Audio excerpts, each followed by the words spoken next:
What's up, guys? I'm here with PJ Teza. He's the CEO and founder of ModVans. They're extremely innovative. They're literally like the Tesla of camper vans. They have a battery floor, and they were one of the first to start introducing a pop top, which is something you're going to get to see here today. PJ, you want to introduce yourself quickly? Yeah, sure. I'm PJ Teza, CEO and co-founder of ModVans. Awesome. I know your wife Lori and you are kind of in on this business together. How did you guys get started? First of all, we've been outdoor adventure people our whole lives. We have kids. We took them to Yosemite. We took them outside. So outdoor adventure has been a very big part of our lives. And we've kind of like gone through all the different things that people do. Actually, we just started off with our car, and then we had an SUV, then we had a van. And then at some point in time, I bought this giant 26-foot class RV. Yeah. And we took a great trip in it, but we just realized, oh man, this thing's way too big. Yeah. So that kind of was the That genesis. happened to me like 2 months ago. We went on a Class A RV trip, and it's so like anxious just driving that Yeah, it's thing. hard to drive. Yeah. Super noisy, right? Yeah, and then it just drives like Lori would never want to drive it, so I have to do all It the sounds driving. like everything is falling apart behind you as you're driving that. Yeah.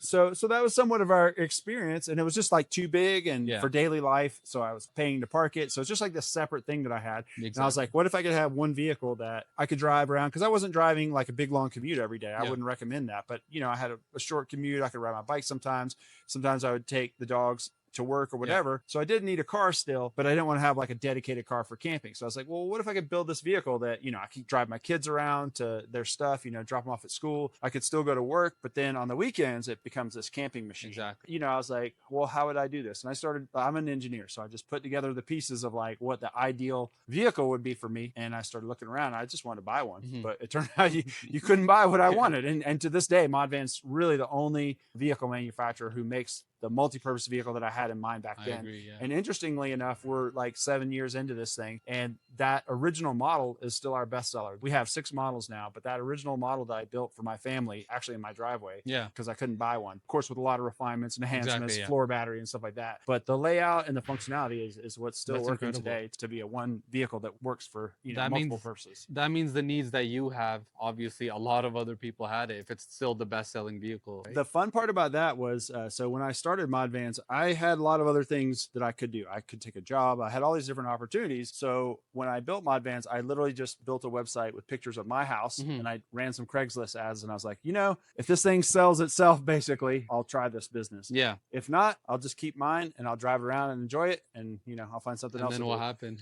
Well, so my goal was to get 5 orders with deposits, because I don't feel like it really counts unless people give you money. So I ended up getting 5, like one demo. Like I invited people to come see my van. I did one demo that day. We had 5, and I was like, oh my gosh, this thing's gonna work. And then the orders kept coming in. So this was I actually created a website in late 2017. Wow. And then the first customer deliveries for ModVans were in summer of 2018. That's amazing. So it's been quite a while now. That's awesome. Like, so you put up the website, and then obviously at the time you just had one model, and then I think you guys have 3 different ones now, right? So we have 3 different sizes, Yeah. and then each size kind of comes in 2 different models, whether you get the floor battery or not, basically. So we have 6 models, but the 3 sizes, but they're all modular. So you might say, oh, well, some have the bed here, some have the bed there, but in our case, well, you actually comes with 2 beds, and you could take either one out. Same thing with the seats. It normally comes with 4 seats, but you can add seats, modular seats up to 7, and or you could take them out if you don't need all the seats for camping. So I know you mentioned like the multi-purpose use of it as basically your daily driver plus a camping vehicle, right? But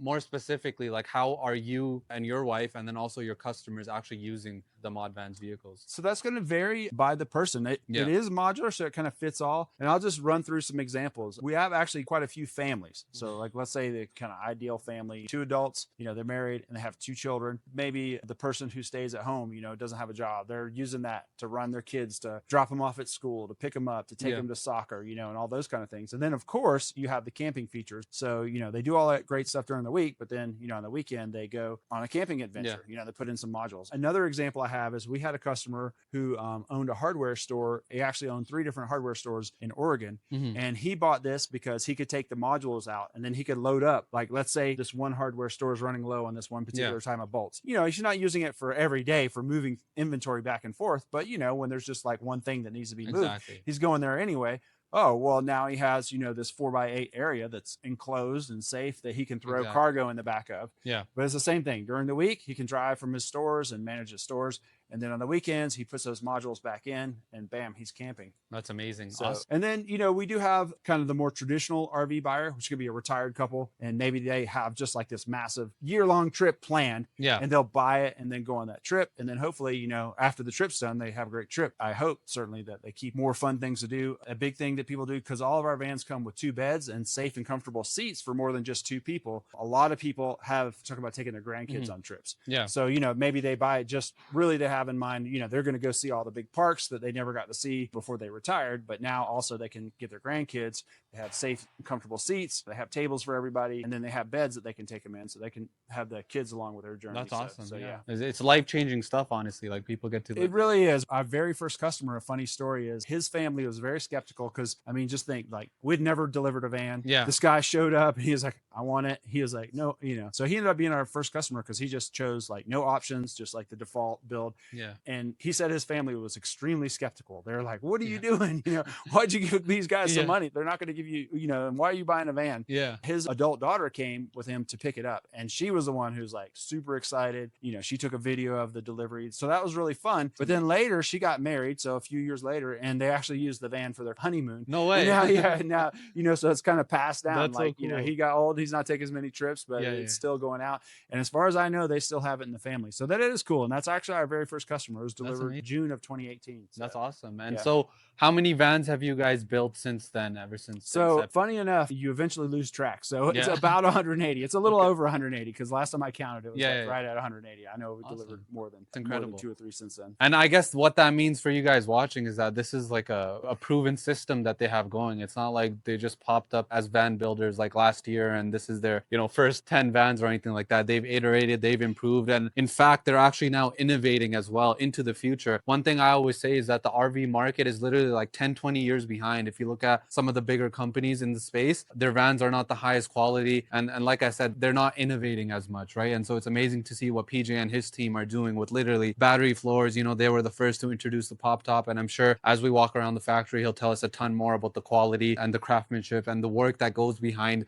actually producing these RVs, Class B RVs / camper vans, adventure vans, whatever you want to call them, right? And so when you get to see the behind the scenes tour of how these are created and, you know, the founder story and why they do things the way they do things, you begin to appreciate the product more. You're more confident in making the investment, right? Because for a lot of people, this is a lot of money. $100,000, $150,000, $200,000 is like how much these people are usually spending on these types of vans, right? And so it's really good to be able to see the behind the scenes so that you can make a confident buying decision because you know all of the back end stuff that goes into building these for you. Anything else you would add to that? Yeah, so you're absolutely right. This has been a process and we've just gone step by step. We didn't jump to this factory. This is actually our 4th factory. Wow. And so our first factory was 2,400 square feet in Ventura, California. 8,400 was the next one, 23,000, and now we're in 30,000, which is, you know, even when I walk in this space, you know, it's like, oh, finally, you know, we have enough room to do everything that we want to do. And, you know, the other thing about the 180 customers is, you know, they're not all in California. We literally have customers all over the US. This thing appeals to buyers of many different ages because we have the families, we have the retirees. People are like, oh, they're too expensive for normal people. But we actually have military, we have teachers, multiple teachers in our customer list. And, you know, there's different ways that the affordability works. So for example, we've always qualified for RV financing. So you can get a loan with a long term and a relatively low down payment. And then, you know, like I said, there's customers on the East Coast because this is not just a West Coast thing. You know, we have literally,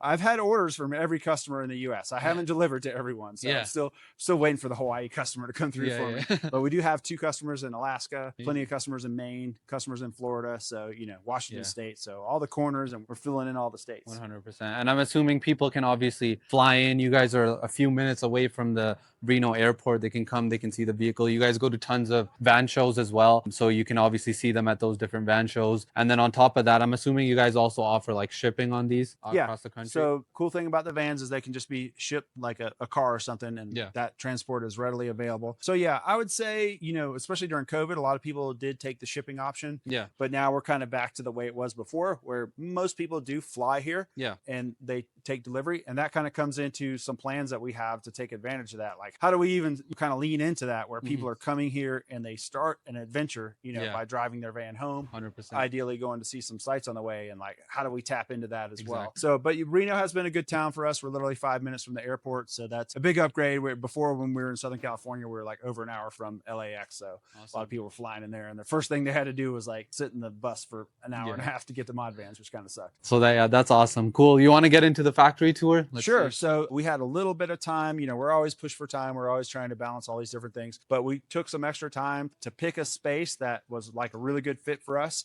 allow us to grow a little bit, and then also, you know, to really like plan the layout of it. Because that's the thing about doing this, how we have done step by step, is each step we take, we learn a little bit more. Like, you know, one of the things that we learned through this process is like, hey, you know, we have all these big trucks coming in. And, you know, how do we deal with that? And, you know, what we did before when we had small spaces is we had to drive forklifts out. You know, we had to have guys running outside all the time, you know, to load and unload things. And it's fine. It works, you know, it's kind of scrappy.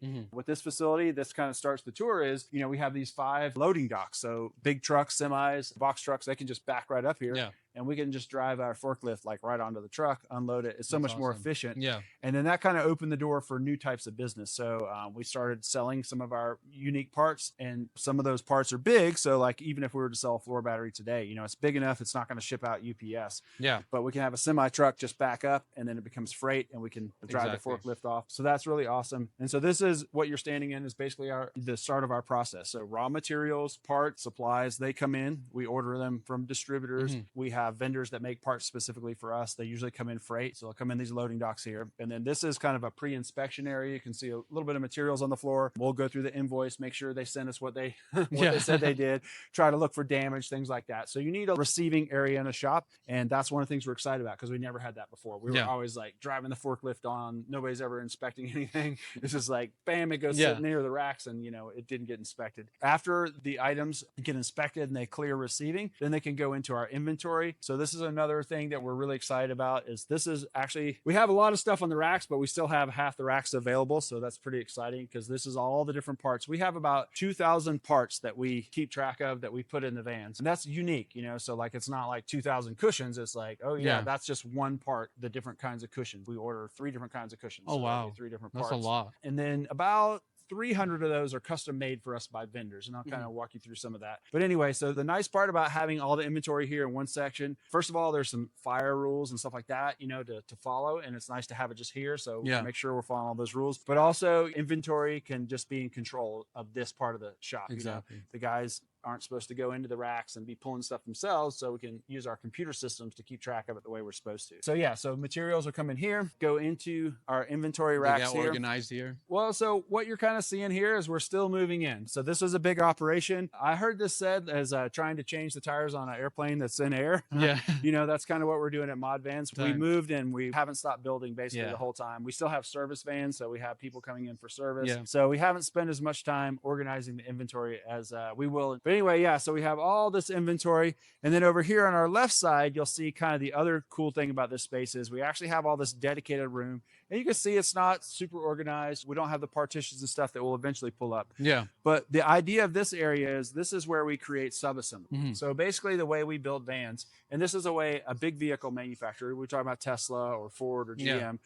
What they do is you have what you see on the assembly line, which gets all the glory, is actually what they call final assembly. But before final assembly, there's all this work that has to go on so that you're not delaying the final assembly. You can do that as fast as possible. So for example, at Ford, I think each station is like 120 seconds in an assembly line. Oh, wow. And if you think about that, like, so the guy has 2 minutes to do whatever he's going to do. Well, he can't be looking for tools, you know, like, oh man, I forgot my bolts for this. It has to be there for him ready, right? 100%. And so that comes into the middle area that doesn't get the glory, but it's maybe even more important, which is creating sub-assemblies. Exactly. So we take the raw inventory. So let's say we get a refrigerator. Refrigerator is a good example, because you think, oh, well, it just gets bolted into the van and plugged in. But the answer is no, not really, because actually comes in, it needs to be inspected to make sure it works. Somebody needs to probably plug it in because you don't want to plug in a broken refrigerator because that creates other problems. So it can be tested. And then it needs to have all the bolts and everything that it needs to be fastened in. Maybe the cord needs to be changed. All that should be done before we get to final assembly. 100%. So then the refrigerator is not just a refrigerator in a box. It's actually a sub-assembly. 100%. So having this area here has really helped us,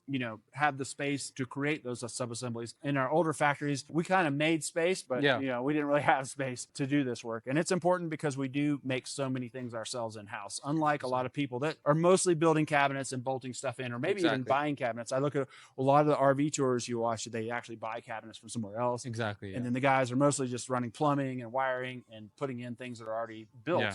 But we actually built a lot of the stuff. Yeah, so you guys do a lot of things in-house, and basically all of this is all about efficiency, so you can get the work done faster. That's right. Efficiency and also quality. So the more we test before it goes in the van, that helps with efficiency, because if we find the problem earlier, it actually goes faster. But then also that quality, we know that it was tested thoroughly before it goes in the van, and then it gets tested again after it's in van. So it gets like twice as much testing. The battery is a good example. Yeah. We're going to build the battery. These guys are actually building a battery. We'll put it on film for a little bit, but you'll see after they get it actually built, then they'll actually test it. Then it'll go in the van, they'll test it again. And then after the van's all done, it'll get, tested again. That's amazing. And I know earlier you mentioned you have an engineering background, and right now you brought up Ford and GM and how Tesla do things. So tell me a little bit about that background, because it sounds like obviously that's reflected into everything you're doing. Yeah. So my original degree was in physics, and I had thought about working for NASA and stuff like that, but I got sucked into software engineering very early on in startups specifically, very small businesses that are just getting off the ground. And I found that that's really,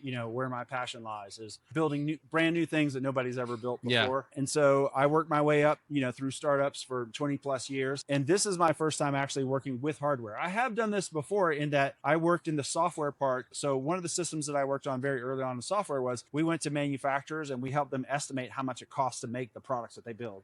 So that was a cost estimating system for manufacturing. And so I did work with manufacturing back then, but it was still in the software side of things where I was figuring out, I was talking to the engineers every day, like, okay, what do you have to do to build this thing? But I wasn't, actually doing the engineering. So has been a big change. And I think it's interesting because I've talked about this a little bit before in depth, but I think that the startup and software industry has figured out some things that are actually very, very vital lessons for hardware businesses that, traditional hardware guys just haven't figured out yet. Exactly. And we were talking about this before in our last webinar, where why is SpaceX the greatest rocket company that's ever been built on the planet?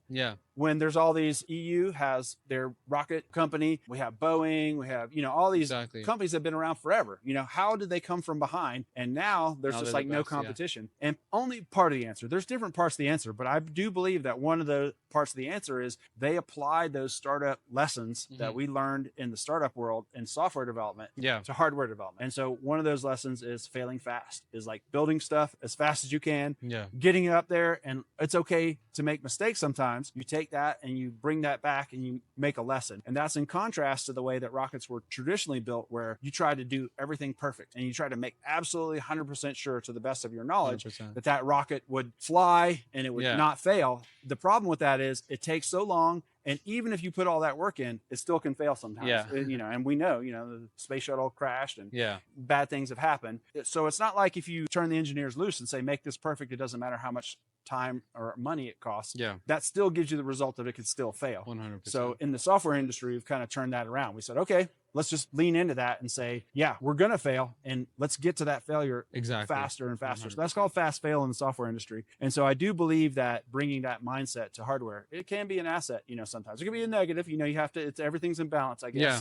So you don't want to be fast failing. But ultimately you learn from the mistakes that you make, and you learn from the input and feedback you get from the market, right? That's right. Being fast and quick to market. And in the software world, they also call it an MVP, right? Minimum viable product. Yep. We're saying the same thing. It's like, not only do we learn about the engineering, but we also learn about the market. So for example, with ModVans, I got lucky. The van that I built for myself, it turns out lots of people want that 100%. Van. But I've been involved in many software projects where we built a lot of stuff. We put it in front of the customers, and the customers are like, well, this is kind of cool, but I can't use it because it doesn't do Z, and it does X and Y. And then we were all like, damn, we thought if we gave them X and Y, that would be enough. So getting that feedback earlier from paying customers, going back to the money thing. That's another very important lesson from the startup world, that if you look at the history of Tesla, for example, that's what they did. They built the Roadster first. They bought the bodies from Lotus. They didn't just jump into Model S or Model 3. They built the Roadster first by buying batteries from Panasonic, by buying bodies from Lotus, and kind of throwing it all together. And like, yeah, they built a cool car, but you know, it wasn't the profit level that came later with the Model 3, right? And so this is the same idea. It's like, how do we get into market? And there's kind of two things that we're proving. One is that there is a market for a product like this, and we've demonstrated that. The next thing is like, not only is there a market, but this company, these people are people that can actually deliver this product. Just because 100%. There's a market, you know, doesn't mean that that team is capable of actually getting it into production. And no, that's incredible. And we've seen that if you go to the ModVans website, for example, you'll see the entire van building tool that they have essentially, right? You can select all of the options. You can get the exact code and the exact price right on their website. And that shows, you know, PJ's, you know, software background essentially. And it also reflects in pretty much every single other thing that they're doing here. So actually, those options are kind of fun too, because they fully came through the startup process. Yeah. Like we didn't come out with a van that had an awning. We didn't know for sure people would pay for awning. Yeah. And so, you know, we waited and we put the van out there, we got it out there. And then eventually enough people said, hey, I got to have an awning. And I was like, 100%. All right, we'll figure out the awning. And then, you know, we made an option and we sold it. Exactly. And now awning is offered as an option on every van, but it didn't start that way. And many of those options that you see on the website, the bumpers and 100%. stuff like that, kind of went through that process. And even the floor battery, I had the idea to build it quite a long time ago, but I didn't jump into production right away. I kind of went through this process. I pitched it to potential customers, and right away the reaction was, 100%. I want that. And I'm willing to pay for it. Yeah, and actually that's exactly what we did with our Vanalyzer tool as well. It's like what I started to notice is that a lot of people, they were extremely overwhelmed and confused with all of the different van options available on the market. And first they have to figure out their needs, then they have to find the right builder, and there's like 500 different builders. But then out of those 500, not all of them are actually like qualified and certified, right? And so the very first thing I did was just getting on the phone. We would send an email to our list, and I would get on the phone with people and I would be like, okay, what are you struggling with? And they would tell me like, look, we're trying to find the right van. We don't know what options to go with. There's so much information out there, so much overwhelm. People spending like 200 hours of research, 1 to 2 years, literally 1 to 2 years of their lives trying to find the perfect van. And as you know, the market's extremely crowded and not everyone's delivering a quality product the way ModVans is, right? And so first I started off literally just helping people out on the phone. And then we eventually launched the Vanalyzer tool, where you can essentially input, you know, your requirements. I want to sleep this many people, seat this many people, and I want this type of storage. And you could put every single thing you need inside of your van, and then it'll show you the best options available on the market. And hey, maybe that'll end up being a mod van as well, right? Well, certainly if you put 2 beds and 7 seats. Oh yeah, definitely. I think we might be the only one. So anyway, right now, our temporary circuit board lab, and man, you can see a lot of circuit boards here. Unlike any other RV manufacturer on the planet that I know of, we design our own circuit boards in-house. We write what's the benefit of designing the circuit board in-house? You know, initially the biggest benefit was that I could control more power and bigger batteries than what was available on the market. Because we talked to vendors that were making systems like this. And, you know, they would say, oh, my system is the best on the market and it can control 30 amps. And I was like, well, I'm running an AC right now and my AC pulls 120 amps. Yeah. And I'm looking at the numbers, like if I want to run an AC and a microwave at the same time, I want to be able to control 500 amps. I'm like, you're not even like 1/10 of exactly, you know, where I want to be. So you invented your own. So that was the first problem. And then the other problem was the number of circuits. And so let's go back to this thing about Tesla. Is like one of the things that Tesla has done that's it's under the hood and you can't see it, but everybody understands like, oh, they're getting these new features with software updates. And so the word for that in the industry is software defined vehicle.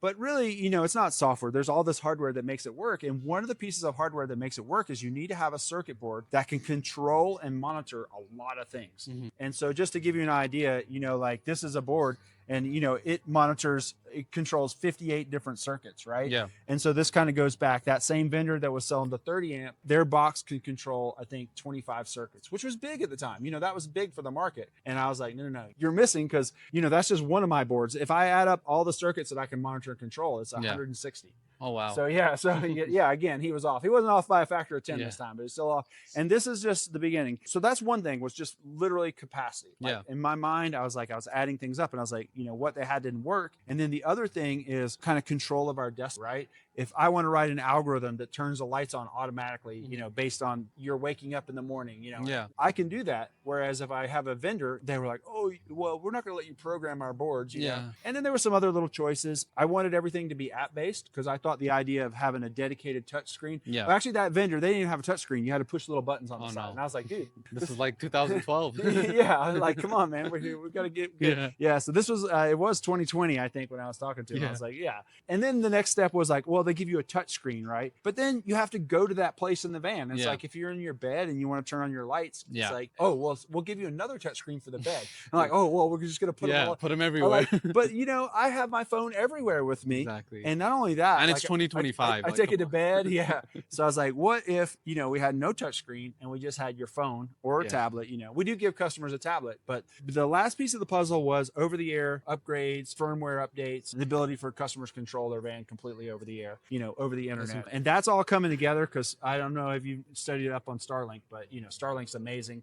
You're just driving your van and anywhere you go, even if there's no cell tower, at least in the US, you know, I'm sure there's some Antarctica maybe doesn't have Starlink. There's not many places. I think Africa has Starlink. You know, it's just a whole different way of looking at things. And it's interesting too, because, you know, the number one use I'm convinced is watching Netflix in the middle of nowhere. I'm like, how important is that? But that's what they do with it. And, you know, but, you know, for a lot of people, that's kind of the difference of whether or not they're having a fun trip or not. You know, they don't want to miss their shows. Exactly. And on one hand, you're like, okay, that's stupid, you know, but they can, you know, now you can. It's exactly. Like, well, you can watch your show. And I think that's the beauty of traveling in a van, right? Like you get to take all of the comforts of home with you, right? You're not camping in a tent, not a car, not even a hotel. Like you get to take everything you want with you.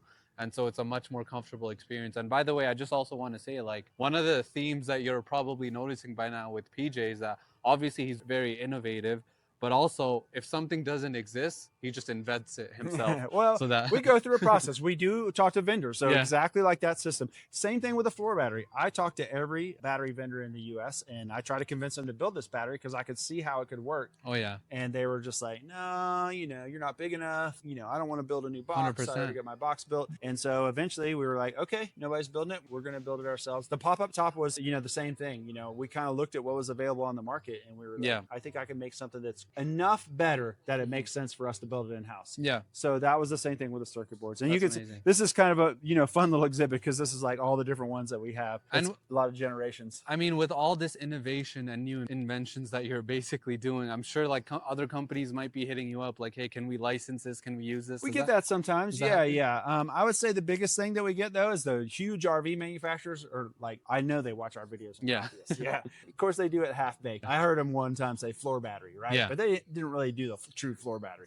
But that's part of the fun. You know, our job is to keep innovating at a pace that nobody can catch us. And you guys are achieving that for sure. And that's what I always say, like the biggest RV companies out there, they're like 10, 20 years behind in some cases, right?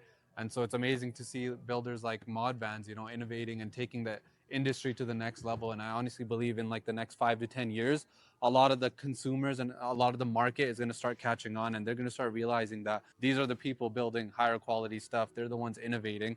They're the ones delivering a better product that we can then take out and have a much better experience with. And so I feel like there's going to start to be a very big shift, which is also why they're probably watching your videos. So the other thing that the big RV companies are doing is they shoot themselves in the foot. They just build the wrong thing. And that's because we were going back to that startup mentality. They don't understand, like, they're disconnected from the market. They're so high up. That's right. So 100%. We've been showing this off, but this is our floor battery demo. We're going to show you generation 1 in just a second because that's what's in production. This is generation 2. So not only are we building floor batteries, which nobody ever built before for an RV, but we're already on to generation 2. On our circuit boards, we're looking at generation 3 already. So generation 2 is in production. We're looking at generation 3. So anybody who wants to tackle this, you know, they're tackling it from where we were several years ago.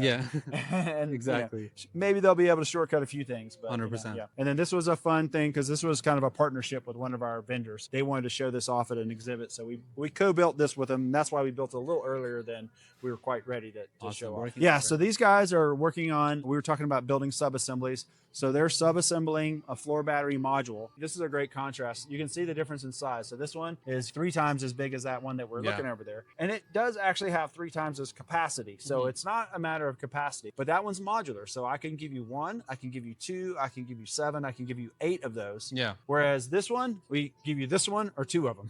That's your choice. You get 1 or 2. So what are actually like the benefits of a floor battery as compared to like regular traditional batteries in an RV? Well, so I think that the biggest benefit right off the bat is that I can give you the biggest battery available in any RV. The next one down is half the size of ours, and it takes no space. If you were to go and open up the back doors of that RV that has a 13 kilowatt hour battery, you're going to see giant boxes, and the space available for your bikes and stuff is this big because those boxes take a lot of space. Putting them in the floor, they just disappear. And then you get access to more storage, like you said. Yeah, more storage. And then, you know, you can look at more technical benefits. So for one thing, when they're laid out flat like that, they're actually easier to heat and cool because there's more surface availability. Of course, the weight is perfectly evenly distributed, especially if I do the whole floor. It's distributed evenly across all 4 tires. You know, if I put one big battery box on the right side, now you have to put another one. Well, let's say I put the water tank on the left side. Well, the water tank goes empty. Now all of a sudden your van's leaning to the right. So this is like automatically balancing. And it is, so the floor battery, you know, people ask, is it serviceable? It is still serviceable. So this case, we put it in there, and then that goes with our modular build. So, you know, all our furniture, our cabinets, our seats, they can all come out, and then we can open the battery, and then we can service that battery. That's amazing. And the other benefit, we'll get into it in more detail in the van tour as well, but the modular benefit is that you can take things out and replace things and add different components in there so that, you know, as you're traveling and as your needs change, because obviously you're getting into it the first time, you might not know what you need and what you want, and so you can always swap things out, which is the benefit of modular, right? And it's way easier to service. Multi-purpose, easier to service. You know, there's things about modular that when I first built it for myself, I was like, you know, I figured out how to unbolt the cabinets and stuff. I was like, oh, this is pretty cool. And I was like, well, I don't know if I'll ever use it. And then I helped my daughter move her house, and we needed to put a queen size mattress in the back of the van. And I was like, oh, this is actually pretty useful. You know, it's a time savings compared to renting a U-Haul, for example. And then when we started ModVans, you know, it's like a couple of years, but eventually we realized that, let's say you get tired of your mod van or you want to upgrade to the latest mod van, right? So you sell yours, the next person wants to buy it, but they're like, I wanted 3 seats and you only bought 2. Well, they can come to us and they can say, hey, can I get another seat? And the answer is yes. Or, hey, can I get this? Because it's modular. Exactly. If you were to buy a traditional RV from, you know, one of the big guys, and you're like, hey, I wanted 3 seats instead of 2. 100%. No, I don't need the bathroom. I don't need the downstairs bed. Yeah. I mean, yeah, you can do it, but you're talking about construction work, you know? Exactly. Where for us, it's unbolt and bolt, bring it to us, you know, or we don't can have actually to rip ship apart seats the out walls to, and destroy everything. That's right, And all the appliances are somewhere else. So that's the big thing. It's like, okay, in a Revel, all the appliances are under that 2-person seat. And I've seen people that want to take it out, but then all of a sudden they have this plumbing and batteries and all this other stuff that they have to move. And with ModVans, you take the seats out, there's just a floor. And I have some good videos showing that, where it's just like that's a awesome. van. So in this area, we're kind of getting into the more deeper manufacturing. These are our CNC routers, obviously not running right now, but they do automatic cutting of usually sheet materials. So you can see over here, this is some foam that's going to be, it was cut, and it'll go under as insulation underneath our normal flooring. We build our cabinets that way, so we cut them as flat sheets and then we fold them up into cabinets. I'll show you some example of the cabinets. But these are cool because they're just automated and stuff like that. This is pretty common technology nowadays. I do know a few van builders that still cut with a table saw and stuff. Oh no. And it is possible, but It's way more precise, obviously. Yeah, and it's repeatable. You know, the other thing you get into is like, you know, how do you deal with the training of it? You have to keep hiring these super skilled craftsmen. And you know, if you have a system like this, then the answer is, you know, you're more scalable. Because you have to teach somebody fewer things to get the same or higher level of quality. 100%. And then the other thing that kind of comes in here is you can see all the ducting and the electrical work and stuff like that. So, you know, this is all kind of the difference between like a small van builder, like ModVans started off with, and, you know, what happens as you get bigger is, you know, you have to tackle more of this stuff and do it in the right way. And as we, you know, continue to talk about efficiency, it's not just a benefit for them and their team. It's also a benefit for the person buying the van, right? Obviously, you're getting a much higher quality, you're getting more consistency, and then more importantly, when they're able to, you know, use systems like this, they're essentially cutting down on costs, which obviously as a business, they need their profit to stay in business, but that also means that they're able to give the customer a much better price. That's right. So where ModVans is as a growth company, basically, if we cut costs, we pass it on to the customer because we want to grow our market. That's our incredible. goal, right? Yeah. This is our mold. We have a few molds for parts that we make, and then you'll see the pop-up tops on the vans here. So this is a mold for the pop-up top? Yeah, so this will be made with a mold. There's some other videos around. We actually use this super cool high-tech process called vacuum infusion. So it's not open molding. You don't smell any fiberglass, or you don't smell it. It's all goes down in there with vacuum. Pretty cool, and it makes a very high-tech product. Yeah, so it's very strong and light. This is kind of the way that they build airplane wings, race cars, and stuff like that. Yeah. This is, we call it our sanding booth. Basically, after this part comes out of the mold, you have to do some trimming. And it's kind of dusty, and we want to keep the air in here nice for everybody. So it's all done in there. It's all properly ventilated and filtered and stuff like that. Awesome. And then over here, you're just going to see some vans in progress. So it looks like in this van, they've just started. So we kind of do it in stages. We, again, kind of learning through process of doing it. We'll do all the cutting kind of top to bottom, and we'll try to do all the cutting right now so that, as we go through the different processes, we've already got all the metal chips out, because we kind of learn like, oh yeah, you forgot to cut that hole. And then you got the whole van finished. Next thing you know, you got metal chips. Exactly. Like flying everywhere. Yeah. Causing little rust spots and stuff like that. We actually do spend a fair amount of time doing things like after we cut the holes, we put on rust preventative. We fill voids up with spray foam insulation. We're going to fill all these things. So it is a high quality build. We don't really talk much about that because that's, we talk more about our innovation.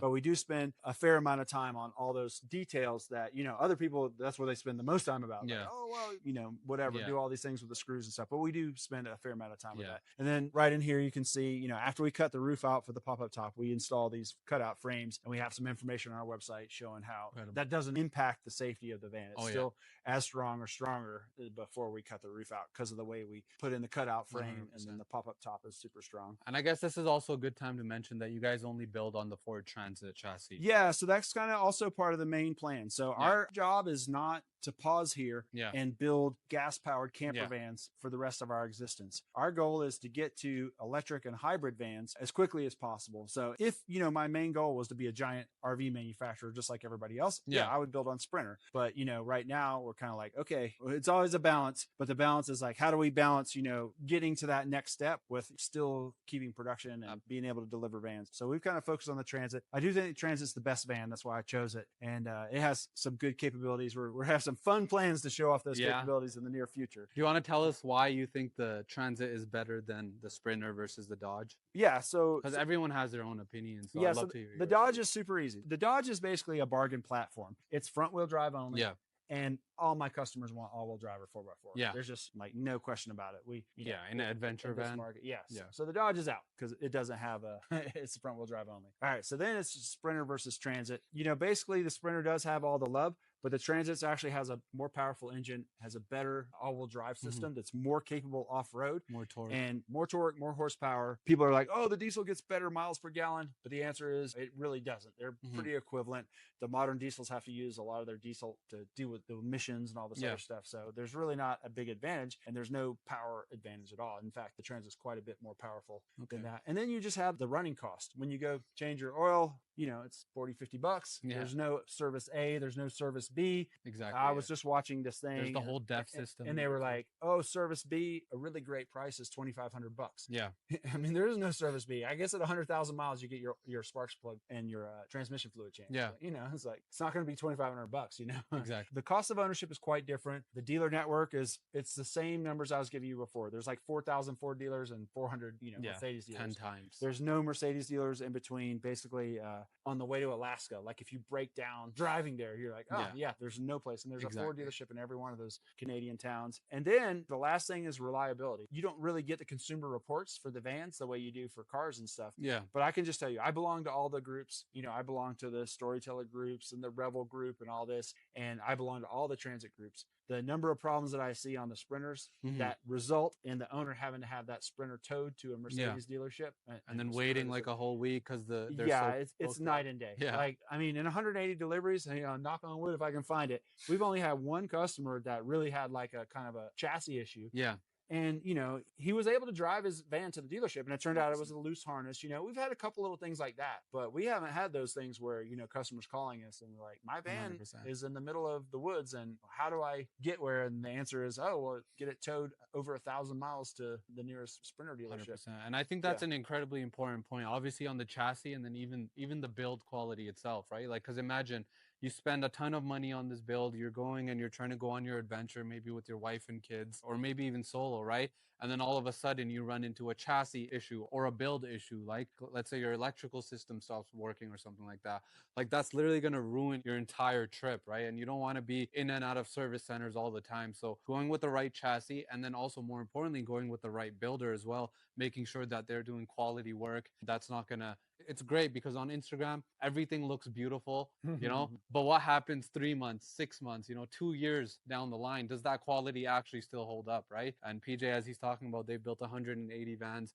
He's in all of the groups, he sees all of the issues, he's a really active in the community as well, right? So he's seen the issues and he knows how to kind of build his vans in a way to kind of prevent them, essentially. Yeah, the other thing that we have worked on now that we have 180 customers and people buying them used and stuff like that is we do have a service network now. So I have people that trusted partners, in Maine, in North Carolina, Washington State, Texas, all these different places where, we've had an issue and we've had a partner there that can do warranty work for us or out of warranty work. That's important because a lot of new van buyers, they're really only thinking about the build, but they're not thinking about the longevity of it as well, right? And the support that they're going to get afterwards. And so that's and I think that impacts resale values too, right? It's like if you buy ModVans, the buyer knows that they can call us, and they do. So we get the pre-sales call for our, and I will tell you, this is like a point of thing for us is I want people's resale value to be as high as possible. So we answer those questions just like they're a customer. If you buy a ModVans secondhand, that's okay. Even before you buy it, we're going to answer those questions. We're going to give you quotes for adding seats or whatever. What we consider an important part of our business because we want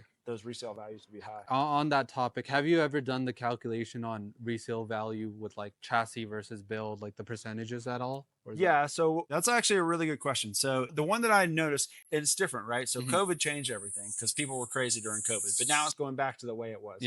So basically if you do your own build, and I would also say like if you did a build with an unknown builder who doesn't have a warranty and all that, which is like 80% of builders. Your resale value is basically going to be the resale value of the chassis itself. So let's say you bought, a $60,000 Sprinter or a $60,000 Transit. And, after 50,000 miles now, it's worth $40,000. That's the resale value on the chassis. And then for a self build or a small builder, basically it's going to be plus maybe the cost of the components. So let's say your components cost you $40,000. You bought a big battery, you bought the rooftop AC, you bought the windows and all that. You could easily get up to $40,000 easily. So let's say you paid, your builder $150,000. But now, you've driven at $50,000. You got $40,000 for the chassis. You got $40,000 for the components. And you basically don't get paid at all for the build labor, which was the majority of the expense. 100%. So like if you look at a build like that, the most of it is going to be the labor that you paid and the markup on the materials to the builder, which is not, that's fair. That's the way it works. It's just, in the real world, when you're selling a van like that doesn't have a name brand, that doesn't have a reputation, that doesn't necessarily have a nationwide warranty, it's just going to go down. And your number of buyers is vastly restricted. And there's 2 restrictions for that. So number 1 is somebody looking at that van is like, well, I don't know about that because they don't have the van tour or whatever because it's a custom build, right? And so they have to travel there. So you're just kind of narrowing your market by saying, hey, this is not a Revel. This is not 100%. A ModVans CV1. I don't know what it is. You've narrowed your market. And then the other thing is whether or not RV financing is available. So this is a big topic that you're kind of going on, kind of hinting about with certification. But I address it directly with customers because they'll call me and they'll say, hey, I want to buy a used van and send it to you. And I'm like, do you know that you won't be able to get RV financing? And if you ever go to sell it to another buyer, that buyer won't be able to get RV financing. It's really going to hurt your resale value. Exactly. And I literally sent that email today and the guy was like, oh, thanks for mentioning that. I didn't even think of that. Yeah. No one talks about these technical details. And so it kind of goes back to what we're talking about is like that market that's there is like, okay, now, let's say that we have a guy, that can write a $50,000 check for the build because he can get financing on the chassis. Well, he's probably looking at it and like, well, this is his build, but why don't I just go get my own build? You know, so like your market's just getting pretty narrow all of a sudden. And then I heard it's also harder to get insurance on one that's not. The insurance one is an interesting topic. So when I started ModVans and when I built my own, it was actually pretty easy to get RV insurance for a self-build. And that was for the chassis and the build? Yeah. Okay. So I literally called my old RV insurance company and I said, hey, I built this thing for myself, or I was thinking about it. And they would say, oh, well, you can do a stated value. And so they just let me say how much it was worth. And I got an insurance policy for that. Okay, that's cool. But so that was 10 years ago. So what's happened is the insurance companies have locked down on that completely. And it's actually very, very difficult to get insurance for anything that's not, like an RVIA or a certified RV. It is possible. I follow these forums. I belong to, the Ford Transit USA forum and all these different forums. So it is possible, but it's getting harder and harder. And I assume it's more and more expensive. I haven't, shopped that out. Whereas insurance for an RV built by an RV manufacturer like ModVans is, we're in all the databases. So 100%. You go to Progressive, you go to AAA, we're in their database, we're in their drop-down list. They can just choose 100%. Us. Yeah. And I mean, that's another way to justify the investment, right? Because it is at the end of the day, a financial investment. More importantly, it's a lifestyle investment because, as you know, a lot of people who buy, these vans, they literally say, as cliche as it sounds, they literally say it's life-changing for them, right? But if you do want to justify it financially, this is a great way to do that. You got to think about the resale value as we just discussed. I can address that lifestyle change for me personally. I always had SUVs and stuff like that, but the difference, and I think this applies to a lot of people, is there's so many people that I talk to, I'm in that audience. We're just super busy. We're working hard. We got family obligations, during the week. And so when it finally comes around Friday and we're thinking about our plans for Saturday and Sunday, it's like, for me personally, and a lot of people I talk to, it has to be easy. Whatever it is, it has to be easy, or I'm just not going to do it. I'm going to chill and Netflix. Netflix and chill. I'm just going to find something that is easy. 100%. And so for me, having the camper van, the change is that it is easy because my stuff's already in there. Even though we're working, 80-hour weeks at ModVans, I won't even put groceries in there. I just have my stuff in there. All I have to have is coffee and oatmeal. And then I can go to the grocery store on Saturday morning because I kind of have my trip plan. So for me, like the camper van is whether or not I actually get to do those things that I love so much versus not doing them because it's just too much hassle. And that's kind of where I was getting with my SUV was like, I was still going and it was starting to break down too. But I was like, oh, I don't want to pack the tent. I don't want to, figure it out with a cooler and do all this extra work. Whereas with the camper van, it's like, oh, I just have to make sure I have enough gas to get to 100%. Yeah. It didn't really change what I do, but it changed the frequency of it, which ultimately gave me a better life. I mean, and that's very important. The fact that it needs to be easy. And even that's exactly why we also created like the Vanalyzer tool, right? Like what I realized is that a lot of people were really struggling with finding the right van for themselves, doing a ton of research and stuff like that. And then that was also driving a lot of buyers away from the research and the study that I'd done. And I talked to a bunch of people. People were like spending like 30 days trying to find the right van, and they're going dealerships, they're on YouTube, they're visiting different manufacturers. They just get extremely overwhelmed and they're like, I don't want to do this right now. I'll just do it later. And then who knows when later will come, right? So it's all about making it easy so that more people can essentially get into the market. And that's basically what we built with the Vanalyzer tool. And I think that comes with the modular functions. It's like, 100%. well, you don't have to commit up front. Do I want 7 seats or 2 seats? Like, oh, you can kind of pick. You can adapt as you go along. And that's one of the reasons I think the modular thing, I mean, it's been talked about, and there's certain segments of the market like minivans where it really has happened. Like if you see all those fold flat seats and stuff, they're figuring it out in the minivans. But I think there's other areas where it's going to come into fore because it allows you to invest. With less concern. I think Volkswagen announced their ID Buzz, and that's pretty modular as well. Have you seen that? Yeah, I've been following it for sure. That's pretty cool. Here. So this is actually a fun customer build that's here for service. So this is one of our older models that's here, and example of we take care of customers, so they want to get their van worked on later. That's not an issue. Like we were talking about before, we'll work with other partners. This van right here, this is another one that's it's got the floor battery. Big circuit boards in it. We were doing a little diagnostic work on it earlier. So the floor battery, how much, what is this, like 4 inches? So this is actually interesting. So this van actually only has the half battery. That's what we call it. And so you can see how thick this is, right? So the ribs stick up 5/8 inches. And you got about 1 inch here, and then you got about another inch here.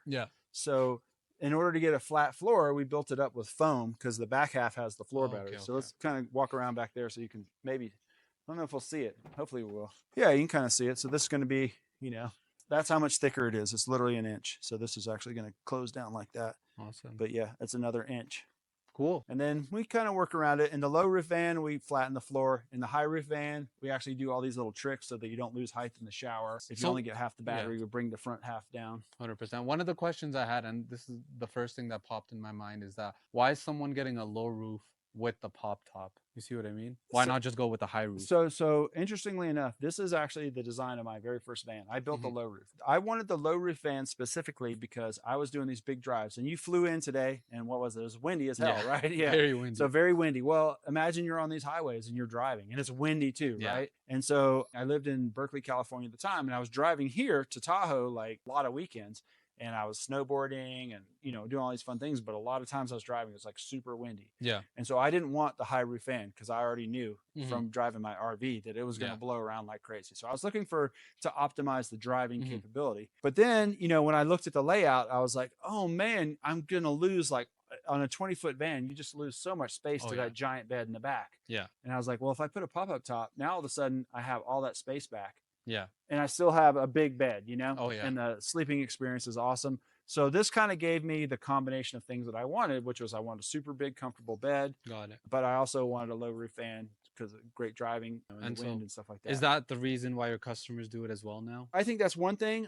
Also, people just, you know, like if you're considering using this as an SUV or minivan replacement, I mean, this is just a vehicle that can kind of go everywhere, right? You can fit in drive-throughs. You can go to drop the kids off for school, even if they have an overhang on it. Exactly. Whereas the high roof van is just going to go fewer places, and the high roof longer vans are just not going to be able to park in all the parking spaces. 100%. Another thing is just drivability of it, right? This is a more drivable van. So, you know, if you're a person who doesn't want to drive a large vehicle and you're like, oh, but I still want to go camping, this is a way to do that with all the comforts of home, as you were saying, but without having to have that big high roof van. Awesome. And, you know, if you look at the van market, the camper van market in the US, you're like, oh, well, everybody wants a high roof van. You know, it's not a big deal. But the reality is not everybody does. So we actually offer all three models. Yeah. And the low roof is probably still our best seller. So the medium roof was kind of took over for a while. It's kind of interesting because it's the compromise height, but then the low roof is coming back. Yeah. And it's kind of fun to see that. And we offer an amazing high roof extended link model. And it's great. It has more features, has the big bed. You know, it's kind of a more traditional camper van build. So just from our own experience, I see that the market's there. And that kind of comes back to building and seeing what the market says rather than like, oh, I'm just going to build this one perfect thing and hope that the market is there. It's like, well, let's get it there and see what happens. And so I got this there, and it turns out there's a market for it then, and there still is now. Awesome. That's incredible. And, you know, kind of going back to, we do still offer vans without the floor battery, but right now, all we're building is floor battery vans.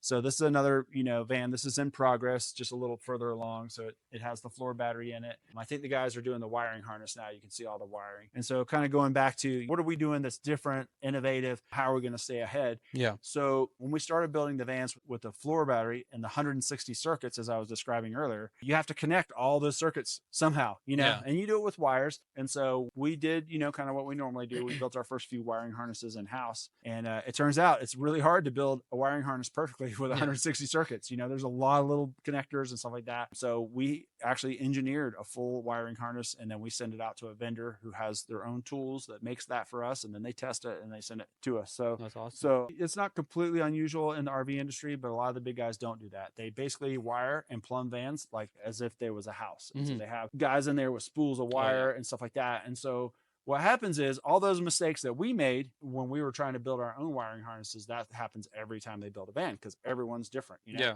Whereas now we have it down to, oh, well, we just order the part from the vendor. The vendor has a test harness that they've made, that they test it, comes here. And that's why if you were to buy your Ford or whatever, even your Sprinter, you know, if you think about it, it probably has 300 circuits in it. And, you know, occasionally it has electrical gremlins, but nothing compared. So a normal RV has about 30 circuits in it. So you would think, oh, 300, you have 10 times as many problems, right? But the reality is RVs have way more problems than normal vehicles. 100%. And the reason is because those wiring harnesses are engineered, they're tested and stuff like that. So that's where we're going with everything that we make. I mean, the wiring harness was one that was just like a must have. Like we were building them, we were like, oh, we've made 3 of them and we made mistakes on all 3. How are we going to solve this? Yeah, that's amazing. Well, thank you so much for showing us around the shop, PJ. Tons of amazing stuff going on. Very, very innovative. You're doing stuff that no one else has done, and you've done stuff that that you literally did first, and now a lot of other people are copying you, right? Yeah, definitely. I want to ask, like, how can people get involved with ModVans? Of course, they can go to our website, www.modvans.com. Yeah. And if you want to buy a van, we have the online ordering. You can email us, you can contact our sales team, or we're super easy to find. But then the other way, if you're just excited about what we're doing and you think, man, I want to get involved, the simplest way is you can invest. So we actually have an online investment campaign. You still go to our website. We have an invest link. You go to modvans.com/invest. That's incredible. Either way. And then, yeah, so we actually built all that software that allows you to invest online in-house. So when you're clicking on those buttons, you can just, He's software engineer, yeah, right yeah, here. yeah. So that's, again, coming back to, some of our advantages that we have because of my background. Yeah. We could just build software and make things work. So you can invest online. I think it's really a fun and interesting process. We've had 3,600 people invest in our campaign so far. So we do have a lot of investors who are joining a very big team at this point. Yeah. We have some pretty exciting investor events that we've had in the past. So we're doing these webinars, which is pretty new. And we have more webinars planned. And then, we publish financials actually semi-annually now. So investors can get all that information off our website to kind of drill down as deep as they want. And then, if they want to ask questions, that's allowed to. When I compare myself to a lot of other CEOs and campaigns, I'm very accessible. I might I might not last forever, but pretty much people can just ask me questions. Exactly. Like, oh, you that guy on YouTube? Yeah. when I answer the phone. So right now, yeah, I'm pretty accessible. That's awesome. All right. Thank you so much for showing us All around, right, Sammy. PJ. Yeah, thanks for making the trip, coming out.